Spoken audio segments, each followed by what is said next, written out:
ညရင်မျက်လုံးကြောင်ပြီးအိမ်မပြောတာမျိုးခန်းစားနေရလားဒီဗီဒီယိုမှာတော့ခေါင်းအုပ်နဲ့ခေါင်းထီတာနဲ့အိပ်ပျော်စီမဲ့လျှို့ဝှက်ချက်၄ခုကိုမျှဝေပေးသွားမှာပါမင်္ဂလာပါ Tips for Health Channel မှာကြိုဆိုပါတယ်အဲ့ဒီမဝချင်းက weight တက်စေတယ်မှတ်ညံလျှော့စေတယ်ပြီးတော့မျက်နှာကိုပါအိုမင်းရင်ရောင်စေပါတယ်ဒါကြောင့်ဒီညကစားပြီးနှစ်ချက်ချိုက်အိပ်ပျော်ဖို့ဒီနီလန်းတွေကိုလိုက်လုပ်ကြည့်ပါပထမဆုံးနီလန်းကတော့478 breathing technique ပါအရင်ဆုံး၄ခုမခေါင်းကနေ4စက္ကန့်ရှူသွင်းပါပြီးရင်9စက္ကန့်အောင်ထားပါနောက်ဆုံးမှာပါးစပ်ကနေ10စက္ကန့်ကြာအောင်ဖြည်းဖြည်းချင်း၄ခုမှုတ်ထုတ်လိုက်ပါဒီလို၄ချိန်လောက်လုပ်လိုက်တာနဲ့အုံနောက်ကအလိုလိုငြိမ်ကျသွားပြီးအိတ်ချင်စိတ်ပေါ်လာပါလိမ့်မယ်ဒုတိယအချက်ကအရေးကြီးဆုံးပါအိယာဝင်ကာနီတနာရီအလိုမှာဖုန်း TV နဲ့ကွန်ပျူတာတွေကိုလုံးဝမကြည့်ပါနဲ့ဒီပစ္စည်းတွေကထွက်တဲ့ blue light အပြာရောင်အလင်းကအိပ်ပျော်စေတဲ့ melatonin ဟော်မုန်းထွက်တာကိုတားဆီးပစ်ပါတယ်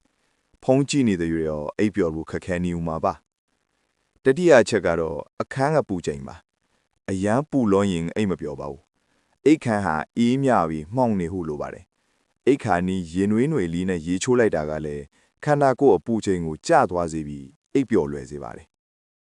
နောက်ဆုံးအချက်ကကော်ဖီပါကော်ဖီတောက်ရင်ကဖိန်းဓာတ်ကဖနာကိုယ်ထဲမှာ6နာရီကနေ8နာရီအထိရှိနေတတ်ပါတယ်ဒါကြောင့်နေ့လယ်12နာရီသို့မဟုတ်2နာရီနောက်ပိုင်းမှာကော်ဖီလုံးဝမတောက်ပါနဲ့ကဲဒီညတော့ဖုန်းကိုစောစောပိတ်ပြီး478နီလန်းလေးကိုစမ်းကြည့်လိုက်ကြရအောင်မနေ့ကျရင်လန်းလန်းဆန်းဆန်းနိုးထားလာပါလိမ့်မယ်ခဏနိုင်ပါခင်ဗျာ